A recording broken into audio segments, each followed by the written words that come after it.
Hello friends, இன்னைக்கு நம்ம பார்க்க போகிறது ஜாப்பனி அனிமி சீரிஸான ஹெல்ஸ் பாரடைஸ் சீசன் 1 எபிசோட் 6 தான் இன்னைக்குள்ள வீடியோவில் பார்க்க போகிறோம். போன எபிசோட நல்லா நோட்டீஸ் பண்ணவங்க ஆல்ரெடி அந்த ஸ்டாச்சுவை நோட்டீஸ் பண்ணுறதுக்கான வாய்ப்பு இருக்கு. போன எபிசோட்ல பார்த்த ஸ்டாச்சுவை பார்த்தப்பவே உங்களுக்கு புரிஞ்சிருக்கும்னு நினைக்கிறேன். ஸோ அந்த அனிமேல நிறைய அந்த மாதிரியான சீன்ஸ் எல்லாம் வரும். அது எல்லாத்தையும் நான் கொஞ்சம் இன்டெரக்டாக தான் எக்ஸ்பிளைன் பண்ணுவேன். கொஞ்சம் புரிஞ்சுக்கிட்ட ட்ரை பண்ணுங்க. சரி வாங்க நம்ம இன்னைக்குள்ள கதைக்குள்ள போகலாம். இன்னைக்கு நம்ம பார்க்க போகிறது Hell's Paradise season 1 episode 6.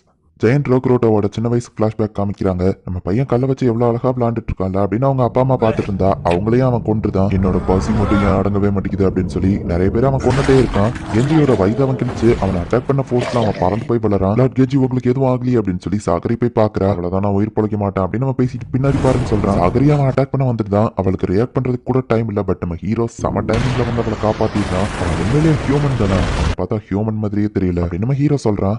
Reason தான் இவனுக்கு அசைன் பண்ணப்பட்டிருந்தாரு அப்படின்னா அவரு அப்படின்னு சாகரிக்கு புரியுது. அவனோட கண்கள் அது வேட்டையாட துடிக்கிற கண்கள். நீ பின்னாடியே நெல்லு, நான் இதை பாத்துக்கிறேன். நான் கிக் பண்ணி அவனுக்கு எதுவும் ஆகலன்னா இவங்கிட்ட நான் ரொம்பவே கேர்ஃபுல்லா இருக்கணும். ஷினோபி 9th ரூல், எனிமே உன்னோட ஸ்ட்ராங்கா இருந்தா அவனை 100% அக்யூரேட்டா அனலைஸ் பண்ணு அப்படின்னு சீஃப் சொன்னதை யோசிச்சு பார்த்து நம்ம ஹீரோட ஸ்ட்ரென்த் வீக்னஸ் என்னவா இருக்குன்னு பார்த்துட்டு இருந்தா மரத்தை வேரோட புரிஞ்சு ஒத்த கையில தூக்கி எறிறான். இவனோட பிசிக்கல் ஸ்ட்ரென்த் ரொம்பவே அதிகம் நம்ம ஹீரோ புரிஞ்சுக்கிறான். காபி மாறு ஜாகிரதா அப்படின்னு சாகரி சொல்றா. என்ன யூசரியா வந்து ஹெல்ப் பண்ண போறது இல்லையா, நீ கூட டீம் அப் பண்ணதை ப்ரூவ் பண்றதுக்கான நேரம் நம்ம ஹீரோ சொல்லுவோம். அதுவும் கரெக்ட் தான். ஆனா நீ தானே நம்ம டீமோட மசில்ஸ், நான் உனக்கு இன்ஃபர்மேஷன் மட்டும் தானே தரதா சொன்னேன். நீ அவனை தோக்கடி, காபி மாறு வின் பண்ணு, காபி மாறு வின் பண்ணு அப்படின்னு வாட்ச் ஹீரோ பண்ணிட்டு இருக்கா. அவன் அட்டாக்க தடுக்கலாம் நம்ம ஹீரோ ட்ரை பண்றான். பட் அவன் இன்ஸ்டிங்ஸ்ல இருந்து அவன் தப்பிச்சிருக்கான். அவனோட அந்த ஒரு அட்டாக்கு நம்மள பட்டா கூட நான் செத்துருவேன் என்னோட இன்ஸ்டிங் சொல்லுது. நம்ம ஹீரோ தூரத்துல இருந்தே கல்ல வச்சு அட்டாக் பண்றான். மரத்தை ஓட்ட போட்டு போற லெவலுக்கு நம்ம ஹீரோ ஸ்ட்ராங்கா அட்டாக் பண்ணியுமே கூட அவன் பாடிக்கு எதுவும் ஆகல.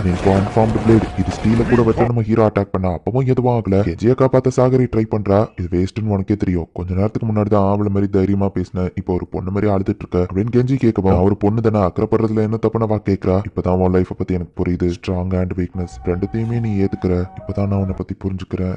இந்த ஒரு ஸ்வாட்ஸ்மேனோட ஸ்வாட் அவனோட சோலுக்கு ஈக்குவலானது. என் சோலை நான் உன்கிட்ட ஒப்படைக்கிறேன். லாடீசன் அவன் கொண்டிருப்பான். எனக்காகவும் லாடீசனுக்காகவும் ரோக்ராட் அவ கொள்ள வேண்டியது உன் பொறுப்பு. யாமடா ஆசிமான் சாகரி இதை நீ ஏத்துக்கிறியா அப்படின்னு அவன் கேட்கறான். அவளும் அதை வாங்கிடுறா. லாங் டிஸ்டன்ஸ் அட்டாக் ஒர்க் ஆகல. நின்போ ஆசிட்டிக் பிளேஸை யூஸ் பண்ணாம நம்ம ஹீரோ யோசிக்கிறான். பட் அவன் கொல்றதுக்கும் வாய்ப்பு இருக்கு. அவன் ஏதாச்சும் டிஸ்ட்ராக்ட் பண்ணா நல்லா இருக்கும் நம்ம ஹீரோ யோசிச்சா. அவன் விரல் துண்டாகுது. போன் அண்ட் மசில் எவ்வளவுதான் ஸ்ட்ராங்கா இருந்தாலும் அதோட கேப்ல நம்ம வெட்ட முடியும். யாமடா கிளானோட டெக்னிக் அண்ட் ஸ்டடியா அதை பத்தி தான். நெக் போன் தான் இருக்கிறதுலே ரொம்ப ஸ்ட்ராங்கா இருக்கும். பட் கேப்ல வெட்டணும்னா ஈஸியா வெட்ட முடியும் அப்படின்னு சாகரியும் நம்ம ஹீரோக்கு வந்து ஹெல்ப் பண்றா. ஒன்னா சேர்ந்துதான் இவனை தோக்கடிக்க முடியும் அப்படின்னு அவங்க நினைக்கிறாங்க. என்ன இறக்கி விட, நான் போய் ஹெல்ப் பண்றேன் அப்படின்னு சாண்டா கேட்கறான். முடியாது, சத்தம் கேட்ட மான்ஸ்டர்ஸ்லாம் அந்த இடத்துக்கு வர வாய்ப்பு இருக்கு. அவங்க ரெண்டு பேரையும் சேர்த்து மான்ஸ்டர்ஸ் கொண்டுட்டா அது நமக்கு நல்லது தானே அப்படின்னு சொல்லி யூசரியா யோசிக்கிறா. அவனோட தலையை வெட்டணும்னா அவன் கீழே குனியணும். அவன் ரொம்ப ஹைட்டா இருக்கான். கீழே குனிஞ்சாதான் என்னால பெர்ஃபெக்டா அவன் தலையை வெட்ட முடியும் அப்படின்னு சொல்லவும் அவன் காலை வெட்டிறப்ப அவன் நீல் பண்ணி குனிஞ்சுதானே ஆகணும்னு நம்ம ஹீரோ சொல்றான். ரோக்ரோட்டை அட்டாக் பண்ணுவோம் டக்குன்னு நம்ம ஹீரோ கிக் பண்ணி அவனோட கையை வந்து தள்ளி விடுறான். இந்த கேப்ல சாகரி அவன் காலை வெட்ட ட்ரை பண்றான். ஆனா அது அவளால முடியல.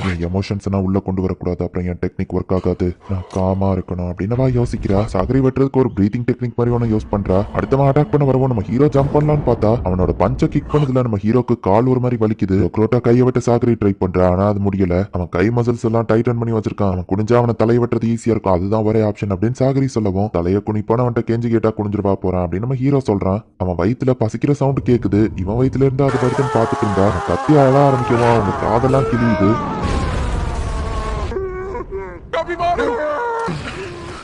நான் கொஞ்சம் கேர்லெஸ்ஸா இருந்துட்டேன், என்னால இது முடியும் நம்ம ஹீரோ ட்ரை பண்றான். அவன் மூஞ்சில இருந்து ரத்தமா வந்துருது. இல்ல இந்த இடத்துல நான் சாகக்கூடாது அப்படின்னு நம்ம ஹீரோ யோசிக்கிறான். சாவை பார்த்து பயப்படக்கூடாது, நிதானமா இருக்கணும் அப்படின்னு சாகரி இப்போ அவளை காம் பண்ணிக்கிட்டு வீக்னஸ் அண்ட் ஸ்ட்ரென்த் ரெண்டுத்தையும் ஒரே நேரத்துல கொண்டு வரணும் அப்படின்னு அவளோட ஸ்வாடை வச்சு அவன் கையா அசால்ட்டா தடுக்கிறா.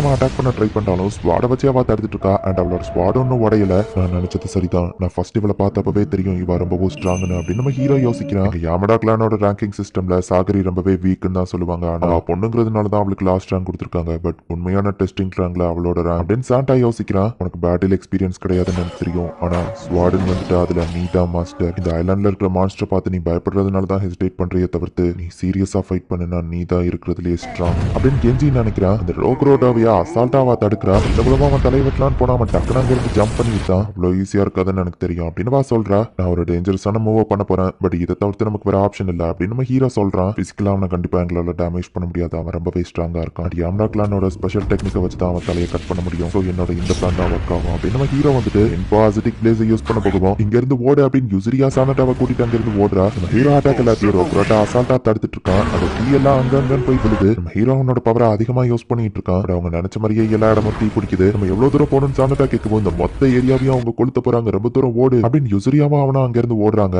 எரிக்கும் போது வீட்டுல இருந்து கார்பன் மோனாக்சைடு கிரியேட் ஆகும். அவன் ஹைட்டா இருக்காங்கிறதுனால ஸ்மோக் மேலதான் ஃபர்ஸ்ட் ஃபார்ம் ஆகும். சோ அவனுக்கு தான் சஃபகேட் ஆகும். இது பாய்சனை விடவும் மோசமானது. கார்பன் மோனாக்சைடு இன்ஹேல் பண்ணா பிளட்ல இருக்கிற ஹீமோகுளோபின் கம்மியாகும். ஆக்சிஜன் இல்லாம பாடி சஃபகேட் ஆகும். இவன் நீல் டவுன் போட்டு தான் ஆகணும் அப்படின்னு நம்ம ஹீரோ சொல்றான். இந்த மொத்த ஏரியாவும் எரியறதுக்குள்ள இவங்க போய் ஆகணும். தலையோட சாகரி போடுறா. டக்கு நம்ம அட்டாக் பண்ண போகுவோம். நம்ம ஹீரோ அவன் கையை தடுத்து புடிச்சு வச்சுக்கிட்டுதான் நிறைய நடத்த முடியாது சீக்கிரம் அப்படின்னு நம்ம ஹீரோ சொல்றான்.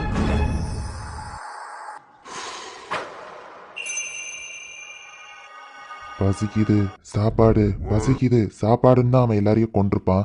உன்னோட பசிங்கிற சாபத்துல இருந்து இப்போ உன்னை விடுதலை பண்ணியாச்சு. இப்போ நீ நிம்மதியா தூங்கலாம் அப்படின்னு ரோக்ரோடாவோட கண்களை வந்துட்டு சாகரி மூடுறா. அதுவும் அவனோட தலைய துண்டா வெட்டினதுக்கு அப்புறம் சீக்கிரம் நெருப்பு எல்லாருமே பரவுறதுக்குள்ள நம்ம இங்க இருந்து போனோம் அப்படின்னு நம்ம ஹீரோ அவளை கூப்பிடுறான். கெஞ்சியை பார்த்தா அவ யோசிச்சுட்டு இருக்கா. அவரெல்லாம் இறந்து போயிருப்பாரு சீக்கிரம் வா அப்படின்னு நம்ம ஹீரோ சொல்றான். அவங்க ரெண்டு பேரோட சாக்ரிஃபைஸ் நான் வீண் போக விட மாட்டேன். இந்த ஐலாண்ட்ல இருக்கும்போது நான் இன்னும் ஸ்ட்ராங்கா மாறணும். இன்னும் ஸ்ட்ராங்கா அப்படின்னு சாகரி யோசிக்கிறா. அந்த ஐலாண்ட்ல இருக்கிற மான்ஸ்டர்ஸ் எல்லாம் குரூப்பா அந்த நெருப்பு அணைக்கிறதுக்காக அந்த இடத்த நோக்கி வந்துட்டு இருக்கு. இந்த மான்ஸ்டர்ஸ் நம்மளை கண்டுக்கிடவே இல்லை. அந்த நெருப்பு அணைக்கிறதுல தான் குறிக்கோளா இருக்கு. பட் இதுங்க எந்த இடத்துல தங்கி இருக்குங்கிறத அதுங்க வந்த டைரக்ஷனை நோக்கி நம்ம போய் தான் தெரிஞ்சுக்கணும். மேபி அங்கதான் எலிக்சர் ஆஃப் லைஃப் இருக்கலாம் அப்படின்னு நம்ம ஹீரோ சொல்றான். மத்த ரெண்டு பேரும் எங்க போனாங்கன்னு தெரியல அப்படின்னு சாகரி கேட்கவும் புது லீட் நமக்கு கிடைச்சிருக்கு. அது என்னன்னு நான் பார்க்காம விட மாட்டேன் அப்படின்னு நம்ம ஹீரோ சொல்றான். அவ யோசிச்சுட்டே நிக்கவும் உன்னோட மத்த சாமுராய் ஃப்ரெண்ட்ஸை பத்தி கவலைப்படுறியா நம்ம ஹீரோ கேட்கறான். இல்ல அவங்க ரிஸ்க் தெரிஞ்சுதான் இந்த இடத்துக்கு வந்திருக்காங்க அப்படின்னு சாகரி சொல்றா. இப்போ இவங்க ரெண்டு பேரும் அந்த மான்ஸ்டர் வந்த டைரக்ஷன் நோக்கி போயிட்டு இருக்காங்க. ஆனா நம்ம பாண்டாவும் இவ்வளவு கூட இந்த இடத்துக்கு தான் வந்திருக்காங்களா அப்படின்னு நம்ம ஹீரோ போயிட்டு பாக்குறான். ஹே கைஸ் என்ன பண்ற அப்படின்னு நம்ம ஹீரோ பார்த்துட்டு ஷாக் ஆகுறான். வீடுலாம் இருக்கு அதெல்லாம் வில்லேஜா அப்படின்னு யூசரியா கேக்குறா. ஷின்சென் கூட தான் ஹெர்மிட்ஸ் இருக்கிறதா சொல்லுவாங்க அப்படின்னு சாண்டா சொல்றான். ஆசாவும் அவன் பிரதர் டோமாவும் மான்ஸ்டர் கூட ஃபைட் பண்றாங்க.